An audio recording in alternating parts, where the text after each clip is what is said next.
Ustaz Muhammad Ramalan hafizahullah taala.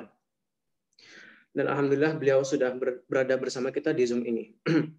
Sebelum kajian kita mulai, teman-teman semua, perlu kami himbau kepada teman-teman semua sebagaimana adab dalam menuntut ilmu, yakni mencatat ilmu-ilmu yang akan disampaikan oleh Ustaz hafizahullah taala pada nantinya, dan juga agar ilmu-ilmu tersebut dapat kita amalkan dalam kehidupan kita sehari-hari. Dan info tambahan kepada teman-teman yang ingin bertanya, nanti teman-teman bisa bertanya via chat ya teman-teman melalui kolom komentar yang ada di Zoom ini di akhir sesi teman-teman. Oke teman-teman, tanpa memperlama waktu lagi karena waktu sudah menunjukkan pukul 20:07 kepada Ustaz Muhammad Ramalan hafizahullah taala, waktu dan tempat kami persilakan. Silakan Ustaz. Bismillahirrahmanirrahim. Assalamualaikum warahmatullahi wabarakatuh. Innal hamdalillah nahmaduhu wa nasta'inuhu wa nastaghfiruh wa na'udzu billahi min shururi anfusina wa min sayyiati a'malina. Man yahdihillahu fala mudilla lahu wa man yudlil fala hadiya lahu. Asyhadu an la ilaha illallah wahdahu la syarika lahu wa asyhadu anna Muhammadan abduhu wa rasuluh. Qala Allah ta'ala fil Qur'anil Karim, ya ayyuhalladzina amanu taqullaha haqqa tuqatih wa la tamutunna illa wa antum muslimun.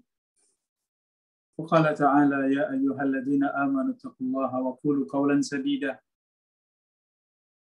yuslih lakum a'malakum wa yaghfir lakum dhunubakum wa may yuti'illaha wa rasulahu faqad faza fawzan 'azima. Fa inna asdaqal hadithi kitabullah wa khairal hadi hadi Muhammadin sallallahu alaihi wasallam wa syarrul umuri muhdatsatuha fa inna kulla muhdatsatin bid'ah wa kulla bid'atin dhalalah wa kulla dhalalatin finnar, amma ba'd. Alhamdulillah, kita bersyukur kepada Allah, saudara-saudari, ikhwani wa akhwati fillah rahimakumullah. Betapa banyak nikmat yang Allah berikan kepada kita semuanya. Nikmat Islam dan iman, nikmat taufik dan hidayah, nikmat kesehatan dan kesempatan, nikmat aman dan tentram. Demikian kemudahan yang Allah berikan pada kita semuanya hingga kita bisa bermajlis ilmu, kita duduk bersama dalam rangka untuk mempelajari agama Allah sebagaimana perintah Rasulullah sallallahu alaihi wasallam, talabul ilmi fardhatun ala kulli muslim. Menuntut ilmu adalah perkara yang fardu atas setiap muslim. Saudara-saudariku yang dirahmati Allah, malam yang mulia ini kembali kita berjumpa di dalam majelis via streaming, ya via live streaming, dan insya Allah mudah-mudahan Allah Subhanahu wa Ta'ala senantiasa memberikan kemudahan untuk kita, taufik dan hidayahnya untuk kita semuanya, sehingga tidak terhenti untuk terus mempelajari agama Allah, bersungguh-sungguh untuk berilmu, meraih ilmu yang bermanfaat, demikian bersungguh-sungguh untuk mengamalkan ilmu yang sudah kita pelajari, menjadi amal yang saleh, amal yang kita kerjakan di atas dasar ilmu, amal yang kita kerjakan ikhlas karena Allah Subhanahu wa Ta'ala. Saudara-saudari yang dirahmati Allah, malam yang mulia ini kita masuk dalam pembahasan kitab Al-Qawaidul Arba', yaitu 4 kaidah di dalam memahami tauhid kepada Allah. Dan sebelum kita masuki bahasan Al-Qawaidul Arba', 4 kaidah di dalam memahami tauhid kepada Allah Subhanahu wa Ta'ala, di mana kita sudah pelajari bersama Al-Usul As-Salasah, yaitu kitab 3 landasan utama di dalam Islam, mengenal Allah, mengenal Islam, dan mengenal Rasulullah Sallallahu Alaihi Wasallam. Alhamdulillah, kitab yang pertama sudah kita selesaikan, dan insya Allah kita berpindah pada kitab selanjutnya, yaitu Al-Qawaidul Arba', 4 kaidah dalam memahami tauhid kepada Allah, memahami akidah yang benar. Saudara-saudari yang dirahmati Allah, kita mengambil wasiat dari para ulama kita, para masyayikh, mereka-mereka yang Allah Subhanahu wa taala berikan kemudahan dalam masalah ilmu, di mana wasiat mereka dalam menuntut ilmu. Dan insya Allah ya, siapapun dari kita, teman-teman, para mahasiswa, para mahasiswi, demikian saudara-saudari, Bapak Ibu yang bergabung dalam kesempatan malam yang mulia ini, bahwa wasiat para ulama kita dalam mempelajari agama Allah Subhanahu wa taala, di antaranya Syekh Abdul Aziz bin Baz rahimallahu taala, beliau berwasiat seorang muslim tatkala mempelajari agama Allah hendaklah memulai dengan mempelajari Al-Qur'an. Ya, mempelajari Al-Qur'an. Ya, kita belajar membaca Al-Qur'an, belajar membaca dengan baik, dengan benar. Demikian kita membaca Al-Qur'an, kemudian kita pelajari terjemah, demikian tafsir, penjelasan, kandungan ya yang ada di dalam Al-Qur'an, kemudian ilmu dan hikmah yang ada di dalamnya, kemudian bersungguh-sungguh untuk kita amalkan. Karena tidak ada ilmu yang lebih besar, lebih dari apa yang ada di dalam Al-Qur'an. Tidak ada hikmah yang terbesar kecuali kita ambil dari firman Allah Subhanahu wa taala. Ucapan Allah Subhanahu wa taala, yaitu semua yang ada di dalam Al-Qur'an. Setiap ayat yang kita baca di dalamnya penuh dengan hikmah, penuh dengan pelajaran, penuh dengan ilmu.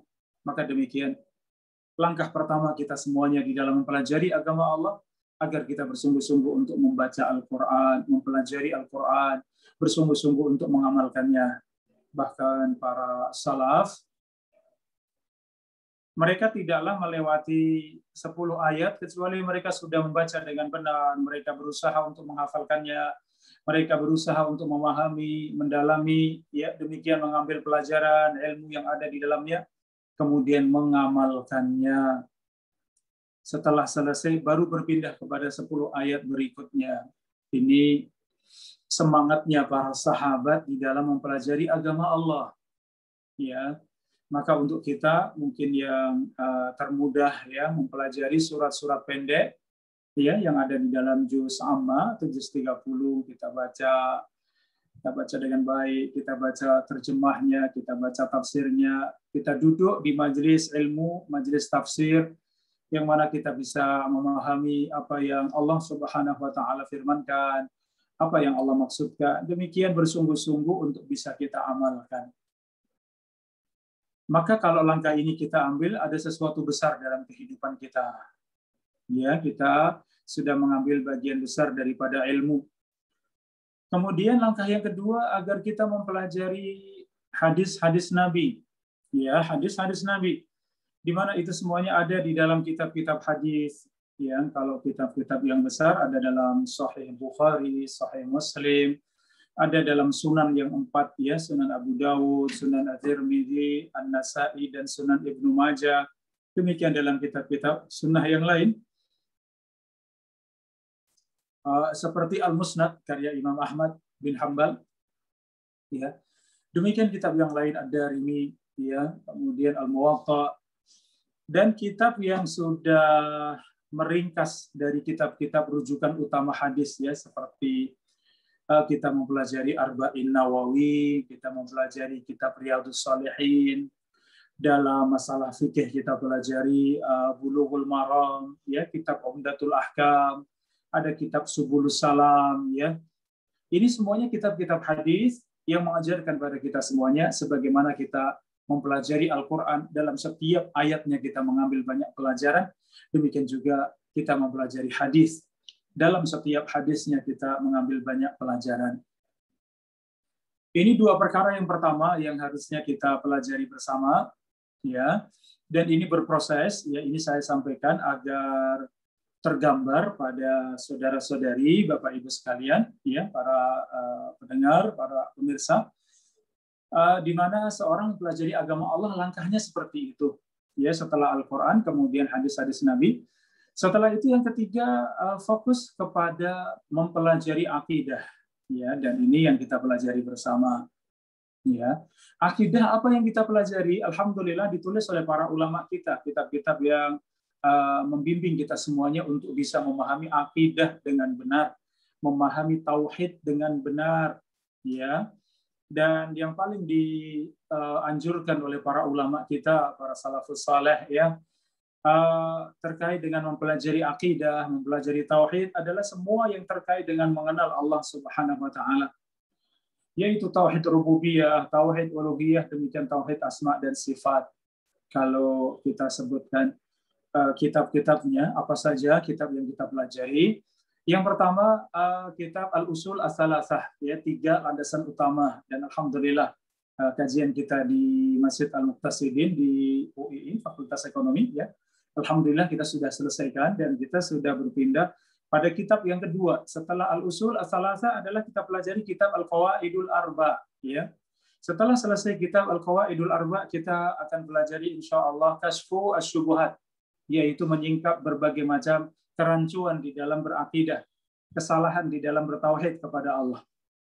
Setelah 3 kitab yang ringkas ini, kita memasuki kitab yang cukup sedang, ya, yaitu kitab disebut dengan Kitabut Tauhid, ya, Kitabut Tauhid. Kalau tadi kitab yang pertama sampai ketiga ini berkaitan dengan tauhid rububiyah, adapun tauhid uluhiyah, tauhid ibadah, kita pelajari bersama yang namanya Kitabut Tauhid karya Syekh Muhammad At-Tamimi rahimahullahu taala. Ya, kitab yang pertama sampai ketiga tadi juga sama karya beliau Syekh Muhammad At-Tamimi rahimahullahu taala. Kitab yang keempat urutannya setelah 3 kitab tersebut adalah Kitabut Tauhid, ya, Kitabut Tauhid. Setelah selesai Kitabut Tauhid, baru kita mempelajari kitab-kitab yang lain, ya, seperti Al-Aqidah Al-Wasithiyah, ya. Demikian kitab Tadmuriyah, kitab Al-Hamawiyah, ya, beberapa kitab akidah yang sudah mulai membahas lebih detail, ya. Namun buat teman-teman semuanya, pemula dalam mempelajari agama Allah, dalam mempelajari khususnya masalah akidah dan tauhid, maka tadi 4 kitab yang pertama tadi jangan terlewatkan. Al-Usul As-Salasah, Al-Qawaidul Arba, kemudian yang ketiga Kashfu Asy-Syubuhat, dan kemudian yang keempat adalah Kitabu At-Tauhid. Saudara-saudari yang dirahmati Allah, demikian para ulama menulis kitab-kitab tentang akidah banyak sekali, ya. Syekh Shalih Fauzan, ya, beliau juga menulis kitab Al-Irsyad ila Sahih Al-I'tiqad, ya. Beliau juga punya kitab yang dinamakan sama Kitabut Tauhid, ya. Demikian Syekh Muhammad bin Shalih Al-Utsaimin, beliau juga menulis kitab Aqidah Ahlussunnah wal Jamaah. Ini semuanya menjelaskan kepada kita secara umum apa yang tadi ada di dalam 4 kitab yang kita sebutkan pertama tadi, ya. Oleh karenanya kita bermajelis ilmu pada malam yang mulia ini memasuki kitab yang kedua, yaitu kitab Al-Qawaidul Arba. Ini langkah yang nyata dari kita semuanya untuk benar-benar faham kepada akidah yang benar, untuk benar-benar faham dengan tauhid kepada Allah, ya. Maka kita mempelajari kitab ini. Saudara-saudari yang dirahmati Allah, secara khusus, ya, kalau wasiat ulama yang lain seperti Syekh Shalih Al-Utsaimin hafizahullah taala, beliau memberikan wasiat kepada kita mempelajari agama Allah hendaklah fokus pada 2 perkara, ya, 2 perkara. Perkara yang pertama adalah at-ta'sil wa tahsil, yaitu agar kita membangun pondasi ilmu dengan kuat, ya, kemudian menjaga pondasi tersebut dengan kuat. Apa maksudnya? Yaitu agar kita mempelajari kitab-kitab matan, ya. Kitab matan itu kitab, ya, seperti yang kita pelajari tadi, Usul Salasah, Qawaidul Arba, demikian juga Kashfu Asy-Syubuhat, kemudian Kitabut Tauhid. Ini semuanya matan. Matan itu tulisan asli, tulisan yang sangat ringkas, ya, dan kemudian kalau dijelaskan, kalau dijabarkan itu sangat luas. Ini namanya matan. Maka fokus kita yang pertama adalah hendaklah kita memiliki kitab-kitab matan, dan kemudian dari matan tersebut ada syarahnya, ada penjelasannya. Ini jalan yang paling mudah kita untuk memahami agama Allah. Karena yang disebut dengan matan itu menyebutkan dalam setiap cabang keilmuan di dalam agama kita secara ringkas, ya, secara ringkas, Kemudian dari yang ringkas tersebut para ulama menjelaskan, ada yang menjelaskan secara ringkas, ada yang sedang, ada yang panjang, ada yang sangat meluas. Demikian. Maka kalau dari yang ringkas, ya dari yang ringkas kita sudah bisa memahami, kemudian dari penjelasan secara luas juga kita memahami, alhamdulillah, ya maka sungguh kita sudah menggapai sebagian dari ilmu yang itu merupakan ilmu-ilmu mendasar ya buat kita semuanya para pemula di dalam menuntut ilmu ya ini. Kemudian kata saya Al-Utsaimin hafizallahu taala, yang kedua setelah kita fokus pada matan dan syarahnya, yang kedua agar kita fokus pada tahqiqul masail ya, agar kita fokus pada tahqiqu al-masail, yaitu kita sudah mulai mempelajari bab-bab atau ilmu-ilmu sesuai dengan bab-bab yang ada, dan ilmu tersebut sudah ditahqiq, artinya sudah dipastikan akan kebenarannya, dipastikan akan sahih dan hasan hadisnya, ya demikian sudah menjadi satu hukum yang jelas, ya maka ini langkah kita yang kedua setelah matan dan syarahnya, maka kita sudah mulai membahas apa yang disebut dengan tahqiq al-masail, yaitu masalah-masalah, poin-poin yang sudah kita fokuskan pembahasannya, membahas tentang akhlak pun demikian bermacam-macam ya, ada akhlak mulia dengan segala macamnya,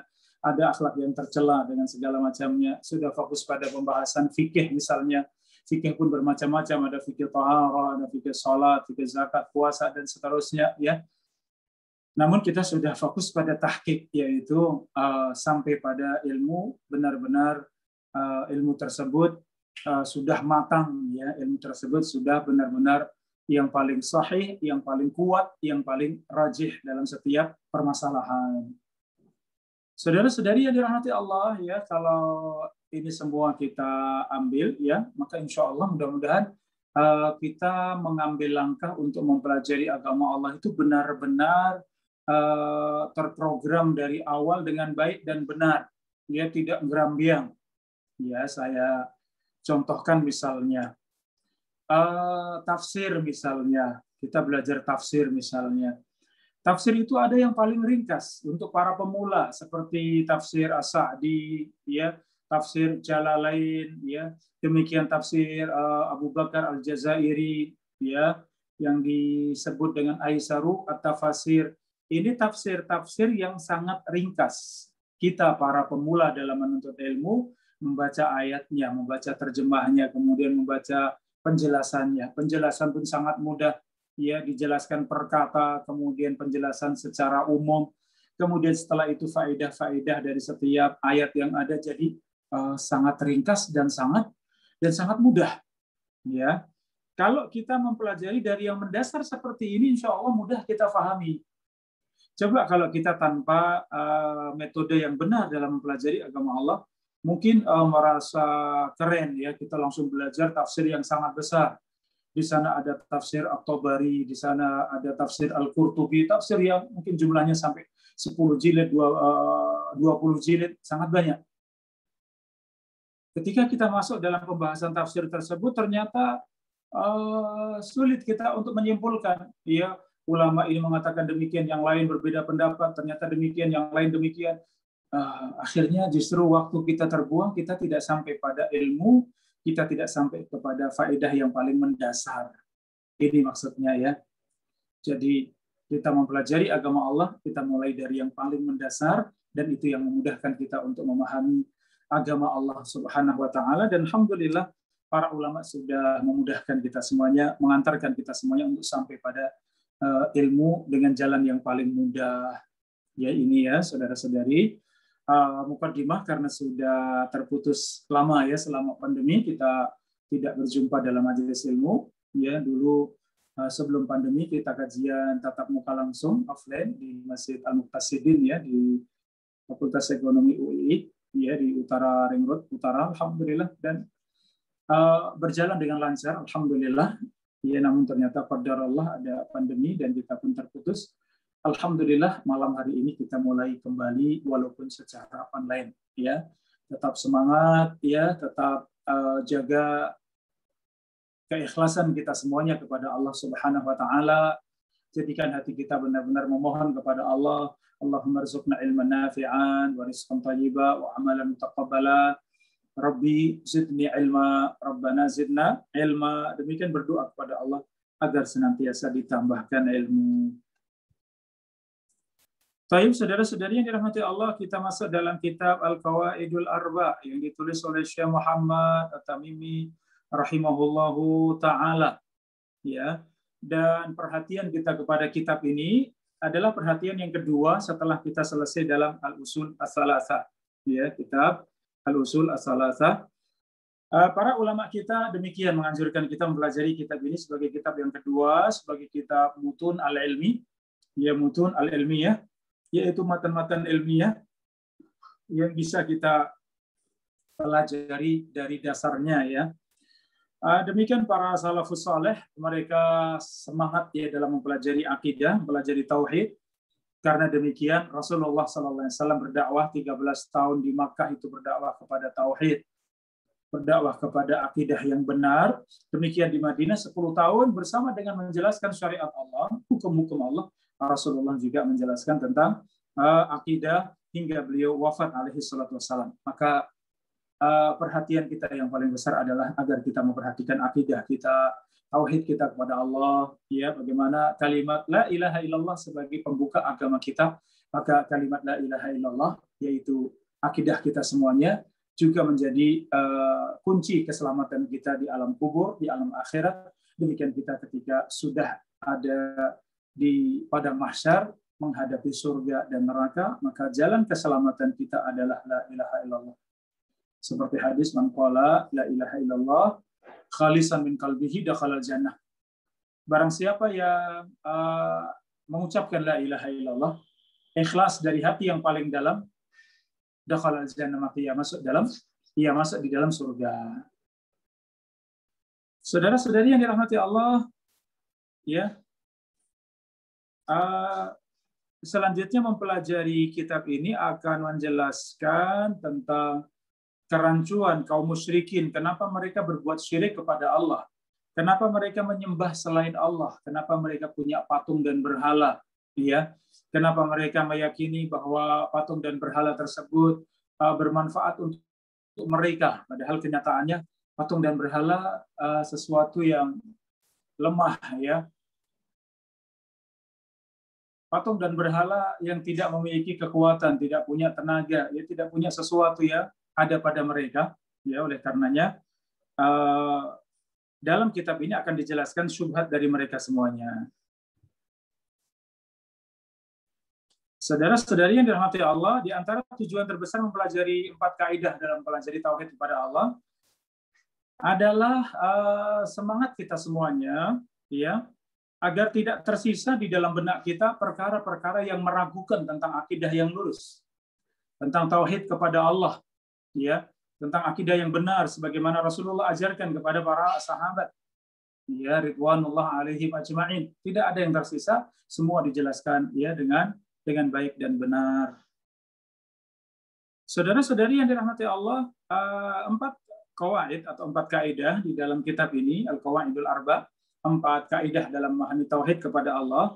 Dalam kitab ini sangat ringkas sebenarnya, ya, hanya menjelaskan 3 poin, ya. Poin yang pertama adalah langkah-langkah kita meraih kebahagiaan. Ini masuk dalam muqaddimah, dalam pembukaan, ya. Kemudian sebelum memasuki kaidah-kaidah yang kedua, kita mempelajari pentingnya kita mempelajari tauhid kepada Allah. Ya, pentingnya kita mempelajari tauhid kepada Allah Subhanahu wa taala, ya. Kemudian yang ketiga, ya, baru kemudian kita masuk dalam 4 kaidah, ya, di dalam mempelajari tauhid kepada Allah Subhanahu wa taala, seperti apa dasarnya, seperti apa kaidahnya, sehingga kita bisa memahami akidah dengan lurus dan benar. Taib, saudara-saudari, mohon maaf saya cut sebentar. Baterai saya agak lemah, saya ambil cas sebentar. Ya, mohon maaf.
Baik, saudara-saudari yang dirahmati Allah, kita lanjutkan kembali. Kita masuk dalam bahasan muqaddimah dari kitab Qawaidul Arba. Di dalam muqaddimah disebutkan unwanu as-sa'adah, yaitu jalan-jalan meraih kebahagiaan. Dibuka dengan qala al-muallif Syekh Muhammad At-Tamimi rahimahullahu taala, bismillahirrahmanirrahim. As'alullahal karim rabbal arsyil azim an yatawallaka fid dunya wal akhirah wa an yaj'alaka mubarakan aynama kunta. Pengarang kitab ini Qawaidul Arba Syekh Muhammad At-Tamimi, beliau mengatakan bismillahirrahmanirrahim, memulai dengan basmalah. Kemudian beliau mengatakan, aku memohon kepada Allah yang maha mulia, Rabbnya arsy yang agung, agar menjaga engkau di dunia dan di akhirat. Agar menjaga engkau di dunia dan di akhirat. Wa an yaj'alaka mubarakan aynama kunta, dan agar menjadikan engkau sebagai seorang yang diberkahi dimanapun Anda berada. Ya, doa yang kedua, agar Allah menjadikan engkau seorang yang diberkahi dimanapun Anda berada. Saudara-saudari yang dirahmati Allah, di dalam muqaddimah Syekh Muhammad At-Tamimi rahimahullah ta'ala, beliau menyebutkan tentang memulainya dengan basmalah, ya, memulai dengan basmalah, bismillahirrahmanirrahim. Kenapa demikian? Karena demikianlah Allah Subhanahu wa taala di dalam Al-Qur'an memulai setiap suratnya dengan bismillah, kecuali surat Taubah, ya. Kemudian para nabi dan para rasul juga demikian, mereka kita dapati dalam Al-Qur'an Allah mengisahkan ucapan mereka dimulai dengan bismillah. Rasulullah SAW juga demikian, memulai tulisannya dengan bismillah. Demikian para ulama dan para salafus saleh juga demikian, memulai majelis mereka dengan bismillah. Ya, maka ini sesuatu yang sunnah dari para nabi, para rasul, para salafus saleh, dan diantaranya kita mengharapkan berkah, ya, dengan bacaan kita bismillah, kita mengharapkan berkah dari tulisannya, apa yang ditulis oleh Syekh Muhammad At-Tamimi rahimahullahu ta'ala. Saudara-saudari yang dirahmati Allah, Syekhul Islam Ibnu Taimiyah rahimahullahu ta'ala, ya, beliau mengatakan, man kana mu'minan taqiyan kana lillahi waliyan. Barang siapa beriman kepada Allah dan bertakwa kepada Allah, kana lillahi waliyan, maka hamba tersebut menjadi wali Allah. Saudara-saudari yang dirahmati Allah, kita perhatikan firman Allah, ala inna awliya Allahi la khaufun alaihim wa lahum yahzanun. Ketahuilah, sungguhnya wali-wali Allah, mereka tidak ada rasa takut dan mereka tidak ada rasa sedih. Artinya janganlah mereka takut, janganlah mereka bersedih. Alladzina amanu wa kanu yattaqun. Siapa mereka wali-wali Allah? Yaitu mereka yang beriman dan mereka yang bertakwa kepada Allah Subhanahu wa taala. Beriman dan bertakwa kepada Allah Subhanahu wa taala. Maka setiap orang yang beriman, setiap orang yang bertakwa, maka ada di dalam dirinya sifat wali Allah.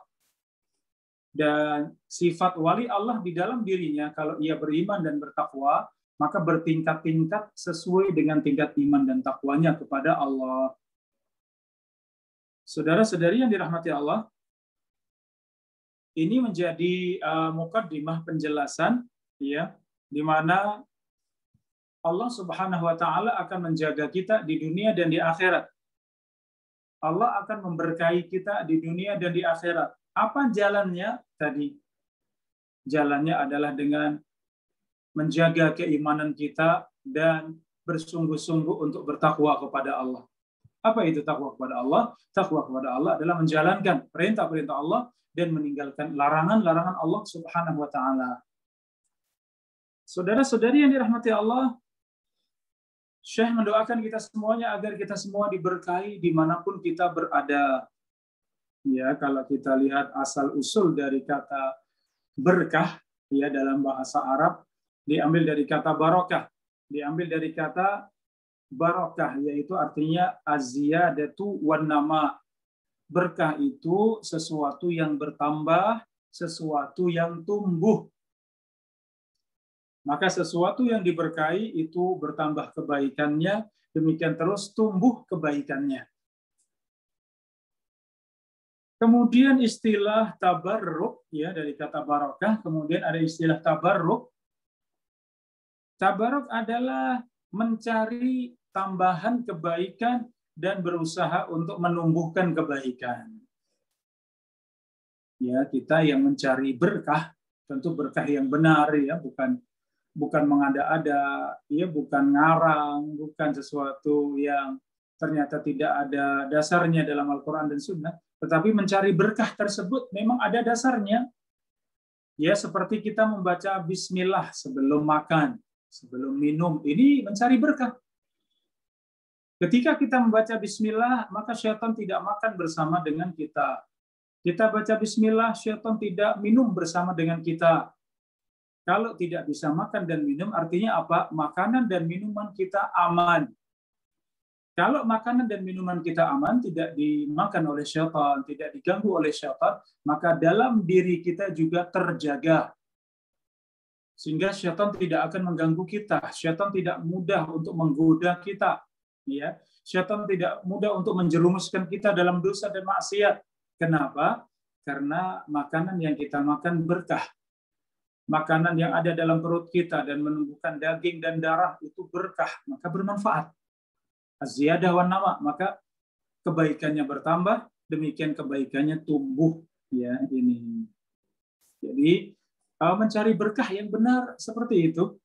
Ketika itu ada dasarnya dalam Al-Qur'an, ada dasarnya dalam hadis, itu yang dikatakan kita sedang mencari berkah dengan benar.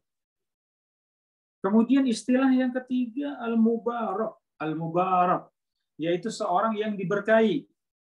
Ya, artinya seorang yang bisa memberikan manfaat, seorang yang bisa menumbuhkan manfaat dimanapun berada. Ya, kalau kita punya sahabat yang saleh, kita punya sahabat yang beriman, yang bertakwa kepada Allah, ya. Kemudian ia pun tidak segan-segan untuk mengingatkan kita dalam kebaikan, mengajak kita dalam kebaikan, mengajak kita untuk mendengarkan majelis ilmu, hadir di majelis ilmu. Ia mengajak kita untuk duduk di majelis Al-Quran, majelis tafsir misalnya. Ini jelas, saudara kita ini seorang yang berkah, seorang yang mendatangkan kebaikan, seorang yang menumbuhkan kebaikan dimanapun berada. Ya, maka kita pun demikian. Ya, kita berharap bahwa kita semuanya sebagai seorang muslim yang baik, seorang muslim yang taat, Seorang muslim yang bersungguh-sungguh menjaga keimanan, karena iman bertambah dan berkurang. Bertambah dengan ketaatan dan berkurang dengan maksiat. Kita menjadi seorang muslim yang benar-benar bertakwa kepada Allah, ya, selalu menjalankan perintah-perintah Allah, meninggalkan larangan-larangan Allah, ya, maka menjadi seorang muslim yang beriman, yang bertakwa, yang insya Allah kita semuanya juga menjadi seorang muslim yang berkah dimanapun kita berada. Saudara-saudari yang dirahmati Allah, dari istilah tabarruk tadi, mencari berkah, ini ada dua macam. Ada mencari berkah yang syar'i, artinya yang benar. Ada mencari berkah yang dilarang. Ya, mencari berkah dilarang artinya dengan cara yang tidak benar. Seperti apa yang terlarang? Yaitu yang tidak ada disebutkan di dalam syariat, di dalam Al-Quran dan Sunnah. Ya, dan ini termasuk dari macam-macam syirik kecil. Ya, kita mencari berkah dari sesuatu yang tidak ada dasarnya, ya, tidak ada dasarnya. Misalnya ada sebuah tempat yang keramat, ya, kemudian di situ ada sumur misalnya. Kemudian barang siapa yang minum dari air sumur tersebut, maka ia akan dilancarkan rizkinya. Maka dengan sebab air sumur tersebut yang dipakai untuk mandi, maka ia akan sehat misalnya. Ini mencari berkah yang salah. Karena tidak ada dasarnya dalam Al-Quran dan Sunnah, tidak ada contohnya dari para salaf. Ini hanya ngarang-ngarang saja. Merasa itu tempat yang angker, tempat yang keramat, ya, tempat yang serem, ya, kemudian mencoba-coba, bisa jadi ini mendatangkan kebaikan. Lah, ini namanya mencari berkah yang ngawur, ya, mencari berkah yang tidak syar'i. Ya, bahkan ini bisa masuk dalam syirik kecil. Bahkan kalau meyakini bahwa air itu ampuh, air itu sakti, air tersebut zatnya itu bisa mendatangkan kebaikan, ini syirik besar, waliyadzubillah. Ya, tidak boleh. Ini contoh mencari berkah yang tidak dicontohkan. Ya, kalau sebagian yang mencari berkah yang tidak dicontohkan, contohnya misalnya mencari berkah di kuburan misalnya. Ya, mencari berkah di mana? Di kuburan. Ya, mendatangi kuburan. Ya, kemudian mengambil tanah yang ada di kuburan. Kemudian dianggap tanah tersebut kalau diletakkan di warung, maka warung akan laris misalnya. Kalau tanah tersebut ya diputarkan di rumah, maka rumah terjaga misalnya. Wah, ini tabaruk yang salah. Atau tabaruk dengan yang sudah meninggal, kuburan tadi kemudian didatangi, kemudian ia menyangka bahwa penghuni kuburan tersebut mendatangkan berkah. Kalau mau duduk di situ membaca Al-Fatihah 100 kali misalnya, maka ia akan panjang umur misalnya. Nah, ini dari mana dasarnya? Al-Quran dan Sunnah tidak ada. Rasulullah dan para sahabat tidak pernah mengerjakan. Maka ini tabarruk, ini mencari berkah yang tidak syar'i, yang terlarang di dalam Islam. Kenapa? Tidak ada dasarnya. Kita semuanya sepakat ya bahwa dasar di dalam kita beragama hanya ada dua, yaitu Al-Quran dan Sunnah. Kalau mau ditambah satu lagi adalah ijma. Ya, ijma itu kesepakatan umat. Ya, tidak ada yang menyelisihi. Itu juga tetap pasti akan bersumber pada Al-Quran dan Sunnah. Ya, ijma tidak mungkin ada kecuali sesuai dengan Al-Quran dan Sunnah. Saudara-saudari yang dirahmati Allah, contoh berkah atau tabaruk yang benar. Ada dua macam tabaruk yang benar, itu ada yang hissi, ada yang syar'i. Ada tabaruk dengan sesuatu yang terlihat. Yang kedua, tabaruk syar'i, yaitu tabaruk yang diperbolehkan dengan amalan-amalan yang ada dalilnya. Ya, tabaruk yang disyariatkan yang pertama dengan sesuatu yang hissi, sesuatu yang bisa dilihat, bisa dirasakan. Contohnya apa? Ilmu. Kita mengambil berkah dari ilmu. Maksudnya apa? Ketika kita mempelajari ilmu, mempelajari Al-Quran, mempelajari hadis, kemudian ilmu tersebut mengantarkan kita kepada kebaikan, kemudian membuka jalan kita untuk mengamalkan kebaikan tersebut, maka jelas ilmu ini mendatangkan berkah, mendatangkan kebaikan, menumbuhkan kebaikan. Maka ilmu itu ya mendatangkan berkah untuk kita. Maka kita tabaruk dengan ilmu, kita mencari berkah dengan sebab ilmu untuk kita pelajari dengan benar, kemudian kita amalkan dengan benar. Contoh tabaruk yang syar'i dengan sesuatu yang terlihat seperti berdoa. Berdoa meminta pada Allah, mengangkat kedua tangan, ya bisa digabungkan demikian, bisa dipisah ya. Kita berdoa meminta pada Allah, jelas ini mendatangkan kebaikan. Kita berdoa dikabulkan oleh Allah. Kita berdoa dijauhkan dari kejelekan, walaupun tidak dikabulkan sesuai dengan doa kita. Ya, bisa jadi yang kedua Allah akan kabulkan dengan cara menjauhkan kita dari kejelekan. Atau yang ketiga diganti dengan pahala di surga, pahala di akhirat. Ya, maka jelas berdoa ini berkah. Berdoa ini membuka kita berkah. Apa itu berkah? Az-ziyadah wan nama. Tambahnya kebaikan dan tumbuhnya kebaikan. Ya, maka dengan berdoa tambah kebaikan kita. Dengan berdoa maka demikian tumbuhlah kebaikan kita. Maka doa merupakan salah satu jalan kita untuk tabaruk, untuk mencari berkah dan semua yang disebutkan di dalam Al-Quran dan Sunnah. Saudara-saudari yang dirahmati Allah, yang kedua, tabaruk yang diperbolehkan dengan sebab yang syar'i, dengan cara yang syar'i, selain cara yang terlihat, dengan cara yang syar'i. Seperti apa? Misalnya sholat di Masjid Nabawi, sholat di Masjidil Haram. Ini ada dasarnya. Barang siapa yang sholat di Masjidil Haram, maka itu lebih baik daripada 100.000 sholat di tempat lain. Yang sholat di Masjid Nabawi lebih baik daripada 1.000 sholat di tempat yang lain. Ya. Kemudian siapa yang sholat di Masjidil Aqsa, maka itu lebih baik daripada 500 sholat di tempat lain. Jelas ini berkahnya. Jelas bertambahnya kebaikan untuk kita, tumbuhnya kebaikan untuk kita semuanya. Maka ini juga sebab yang syar'i. Ya. Tapi kalau ada misalnya yang mengatakan kalau Anda sholat misalnya di masjidnya yang ada di puncak gunung, misalnya Semeru, ada di sana musola di puncak gunung Merapi misalnya, kemudian sholat di situ dia akan melancarkan rizki, sholat di situ akan menghilangkan berbagai macam penyakit. Ini tabaruk yang salah, mencari berkah dengan jalan yang salah. Kenapa? Tanpa dasar, tanpa dalil, tidak ada Al-Quran dan Sunnah yang menjelaskan demikian. Saudara-saudari yang dirahmati Allah, ya sampai di sini untuk mukadimah kita di malam yang mulia ini, ya. Untuk mukadimah belum kita selesaikan, ya sebab-sebab meraih kebahagiaan. Kita baru masuk dalam mukadimah. Insya Allah pertemuan berikutnya kita akan bahas ya lebih detail terkait dengan sebab-sebab meraih kebahagiaan. Demikian. Wallahu ta'ala a'lam bishawab.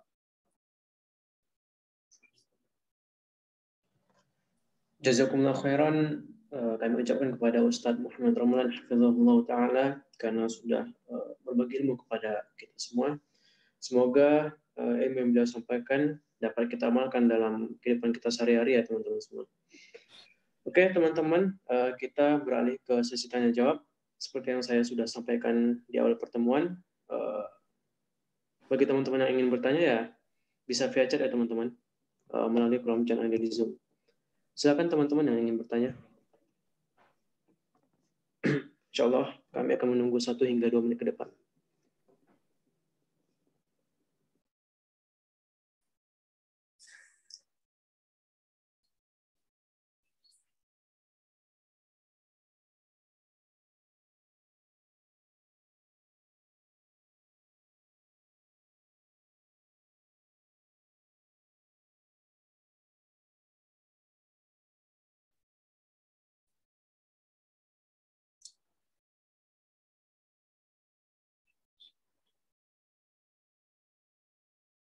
Silakan jamaah rahimakumullah, saudara-saudari mungkin ada pertanyaan silakan terkait dengan tadi mukadimah sebelum masuk di mukadimah kitab ya. Saya sebutkan tentang bagaimana langkah kita menuntut ilmu dengan benar, apa yang harus kita mulai, pelajari apa saja yang harus kita dahulukan dari yang lain ya. Demikian masuk dalam mukadimah apa yang disebutkan oleh mu'alif ya tentang berkah ya. Ataupun di luar tema juga boleh ya, silahkan. Tafadhalu, dipersilahkan pada semuanya.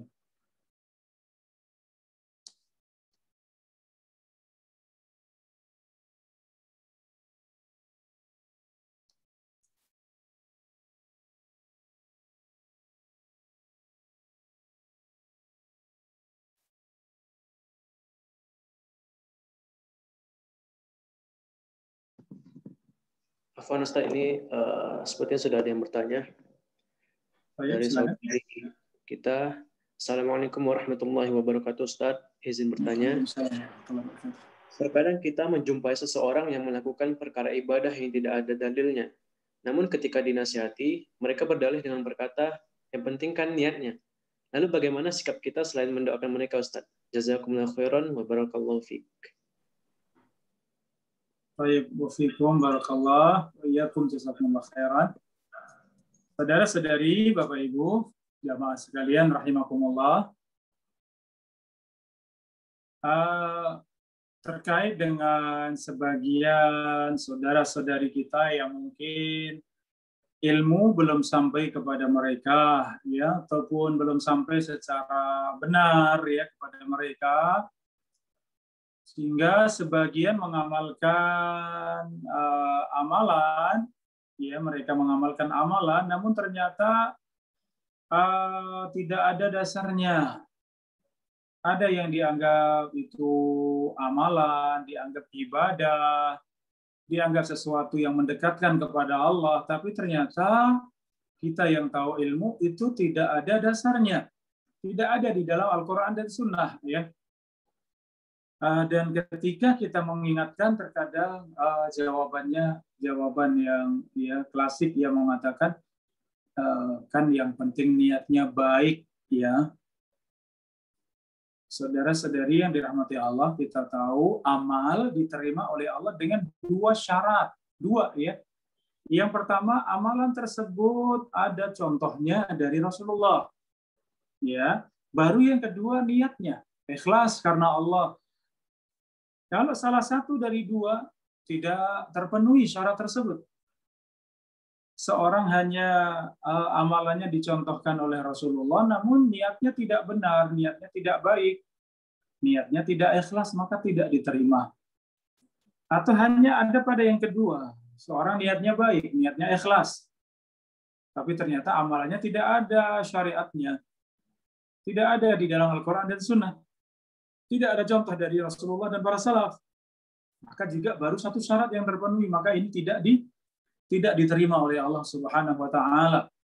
Ya, sebagaimana seorang ulama mengatakan, wa kam min muridin lil khairi lam yusibhu. Betapa banyak orang-orang yang ingin sampai kepada kebaikan namun ia tidak sampai kepada kebaikan tersebut. Artinya betapa banyak orang yang punya niatan-niatan baik untuk sampai kepada kebaikan, dia ternyata tidak sampai kepada kebaikan tersebut. Kenapa? Hanya bermodal niat. Ya, tapi tidak bermodal dengan ilmu. Tidak bermodal dengan ilmu yang mengantarkan seorang untuk bisa berilmu sehingga tahu ini benar, ini salah, ini ada contohnya, ini tidak, ini diajarkan Rasulullah, ini tidak diajarkan Rasulullah, sehingga tahu mana amalan yang benar. Setelah itu baru tadi dibarengi dengan yang kedua, niat yang baik, tujuan yang baik, benar-benar ikhlas karena Allah, niat yang lurus karena Allah, bukan mengharapkan dunia, tetapi karena Allah Subhanahu wa taala. Ya, demikian. Untuk saudara kita yang masih seperti itu, pelan-pelan ya kita jelaskan, karena memang tadi mungkin ilmu belum sampai, mungkin belum seperti kita bisa duduk di majelis ilmu, majelis yang selalu mengkaji Al-Quran dan Sunnah, ya. Sehingga pelan-pelan, kalau bisa ada kesempatan kita menyampaikan, akhi, ukhti, tidak cukup dengan niat di dalam agama kita. Niat harus dibarengi dengan amal yang benar. Kalau niatnya benar tapi amalannya salah, ya tidak benar. Orang pengen bersedekah dengan cara mencuri misalnya. Mencuri tidak benar, walaupun niatnya baik, pengen bersedekah, pengen membantu fakir miskin misalnya, tetap tidak benar. Ya, harus cara yang ditempuh itu benar dan juga dengan niatan yang benar. Demikian, Allah Ta'ala a'lam bishawab. Baik Ustaz, kita ke pertanyaan selanjutnya dari saudara kita. Bismillah Ustaz, bagaimana cara kita agar dapat terus istiqomah dalam belajar? Karena seringkali rasa malas itu datang di tengah jalan. Jazakallah khairan wa barakallahu fiik. Baik, wa fiikum barakallah, jazakumullah khairan. Saudara-saudari yang dirahmati Allah, istiqomah itu dimulai dengan istiqomah hati. Hati yang menentukan badan kita. Kalau hati baik, baik semua badannya. Hati rusak, rusak semua badannya. Maka demikian kita menjaga hati agar kita istiqomah. Dan hati akan bersih dengan amal saleh. Hati akan bersih dengan kita mengerjakan ketaatan. Maka kalau Anda pengen istiqomah, pengen semangat dalam kebaikan, di antaranya semangat di dalam menuntut ilmu, maka bersihkan hati, kuatkan hati, sucikan hati dengan cara memperbanyak amal saleh. Memang harus dipaksa. Kita pengen menjaga sholat fardu, sholat berjamaah di awal waktu, di shaf pertama, mendapatkan takbiratul ihramnya imam. Kita pengen menjaga sholat sunnah qobliyah dan ba'diyah. Kita pengen jaga sholat malam, walaupun hanya sholat witirnya saja, misalnya. Ini berat, tapi harus kita paksa. Ya, tidak akan mungkin sampai kecuali dengan dipaksa.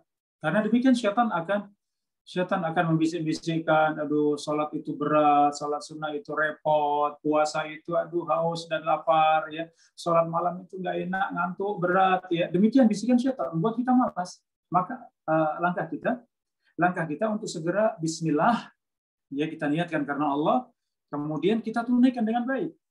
Ya, tidak usah banyak fikir, tapi kita ucapkan bismillah. Kalau ada rasa malas, kita anggap dari syaitan, ucapkan a'udzubillahi minasyaitonirrajim, kemudian bangun, kemudian bangkit, kerjakan. Demikian. Ya.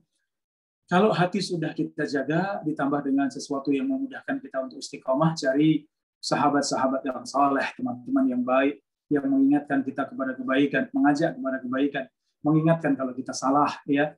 Kemudian cari majelis-majelis ilmu di mana kita berjumpa dengan orang-orang baik, orang-orang saleh. Di majelis ilmu kita bisa bertanya kepada guru, kepada ustadz, ya. Demikian jangan lupa berdoa di waktu-waktu yang mustajab, sepertiga malam terakhir, antara adzan dengan iqamah, ya. Demikian kita bersungguh-sungguh meminta dan berdoa kepada Allah untuk istiqamah. Ya, muqallibal qulub, tsabbit qalbi ala dinik. Ya, kita berdoa dan terus berdoa kepada Allah. Ya, kalau ini kita tunaikan, ya, maka insya Allah dengan izin Allah, ya, ihfadillah yahfadka. Jagalah Allah, Allah akan menjaga Anda. Itu bentuk penjagaan kita kepada Allah. Maksudnya adalah penjagaan kita kepada syariat Allah, kepada batasan-batasan Allah. Maka Allah jaga kita. Penjagaan Allah pada kita dengan cara istiqomah. Cara kita mudah, ya, untuk semangat, untuk baik dalam kebaikan, diantaranya baik dalam menuntut ilmu, dalam mempelajari agama Allah. Demikian, ya, Allah Ta'ala a'lam bissawab. Baik, Ustaz, kita ke pertanyaan selanjutnya dari saudara kita juga. Assalamualaikum, semoga Allah selalu menjaga dan memberkahi Ustaz keluarga. Ustaz, apa hukumnya meninggalkan sholat berjamaah di masjid bagi laki-laki sesekali karena kesibukan urusan duniawi? Mengingat sebagian ulama itu mewajibkan sholat jamaah bagi laki-laki. Baik, saudara-saudari yang dirahmati Allah, ya, terkait sholat berjamaah di masjid, ya, pendapat yang lebih kuat dari para ulama kita adalah sesuatu yang fardu, ya, sesuatu yang wajib atas kita agar kita sholat berjamaah di masjid, khusus untuk laki-laki yang sudah dewasa, laki-laki yang berakal, ya, laki-laki yang sudah dewasa, yang tidak ada udzur. Kalau ada udzur boleh untuk tidak berjamaah, seperti sakit misalnya, hujan deras, ya, kalau kita berangkat pakaian kita akan basah dan mengganggu khusyuk dalam sholat. Ya, kemudian kita sedang safar, bepergian jauh, maka boleh tidak berjamaah. Atau pas mau berangkat sholat, makanan sudah siap. Dalam keadaan kita terkait dengan makanan. Kita tergantung dengan makanan. Kalau kita paksa sholat, kita tidak khusyuk dalam sholat. Maka boleh ada udzur, makan dulu, masih dapat jamaah silakan ikut berjamaah, kalaupun tidak silakan sholat sendirian atau sholat berjamaah dengan yang lain yang sama-sama terlambat, ya. Atau mungkin karena udzur yang lain, ya, mungkin menahan buang air besar, menahan buang air kecil, ya, tidak boleh, segera batalkan atau segera selesaikan hajat, ketika sudah selesai baru kemudian berangkat sholat, ya. Adapun udzur duniawi, maka kita lihat pada asalnya kita bersungguh-sungguh, ya, itu niat di dalam hati. Allah Maha tahu dengan niat kita apakah memang punya udzur atau sekedar kita malas, ya Allah Maha tahu. Kalau memang benar kita ada udzur, sangat sibuk, sesuatu yang nanggung tidak bisa ditinggalkan, ya, atau sangat sulit, sangat berat untuk ditinggalkan. Kalau kita tinggalkan, mungkin kita juga sholat tidak khusyuk dan tenang. Ya, sesekali kemudian memang itu sesuatu yang berat, bisa jadi udzur seperti makanan dan minuman ketika datang tadi, ya, kita boleh untuk mengakhirkan salat berjamaah. Demikian ketika menahan hajat, ya, buang air besar maupun kecil, kita boleh mengakhirkan salat setelah selesai hajat, ya. Jadi kita yang menimbang. Kalau sesuatu yang mungkin bisa kita atur, ya, kita sudah pengalaman. Berarti kalau mendekati waktu sholat saya sudah siap-siap, 1 jam sebelum waktu sholat saya sudah bersiap diri, sehingga tidak akan tabrakan dengan kesibukan, tidak tabrak dengan, ya, dengan keseharian kita, maka sudah bisa kita atur, ya. Tapi kalau itu memang sangat sulit, maka ya sesekali kita boleh, ya, untuk meninggalkan tadi karena sebab, ya, karena udzur. Demikian, Allah Ta'ala a'lam bishawab. Baik Ustaz, ini kita ke pertanyaan selanjutnya dari saudara kita. Bismillah, kalau kita perkirakan sudah terlambat untuk sholat berjamaah, apakah tetap berangkat ke masjid, Ustaz, atau tetap sholat di rumah? Jazakumullah khairan. Ini luas, ya, saudara-saudari. Kalau memang sudah selesai sholat, ya, di sholat di rumah boleh, mungkin bersama dengan istri. Kalau pas ada udzur, ya, sudah siap sholat, ternyata pengen buang air besar, misalnya, akhirnya kamar mandi lama, selesai berwudu, ternyata kemungkinan salat sudah selesai, ya, tidak mungkin kemudian salat bersama istri misalnya, boleh. Atau tetap semangat, merasa salat di masjid itu lebih khusyuk, lebih tenang, salat di masjid bisa juga berjumpa dengan yang lain yang terlambat salat, sehingga bisa berjamaah kemudian berangkat ke masjid, ya silakan, mana yang lebih menenangkan hati kita. Demikian, Allah Ta'ala a'lam. Jazakumullah khairan Ustaz atas jawaban-jawabannya. Sepertinya tadi itu adalah pertanyaan terakhir dari teman-teman sekalian. Jazakumullah khairan juga teman-teman sekalian yang udah hadir di Zoom pada malam hari ini. Insya Allah kita akan bertemu lagi pada pekan depan, masih hari Selasa malam juga teman-teman sekalian. Oke teman-teman, yang berakhirnya sesi tanya jawab tadi, maka artinya berakhir pula lah pertemuan kita, kajian kita pada malam hari ini. Semoga Allah selalu memberkahi kita semua. Mari kita tutup kajian pada malam hari ini dengan doa kafaratul majelis. Assalamualaikum warahmatullahi wabarakatuh. Waalaikumsalam warahmatullahi wabarakatuh.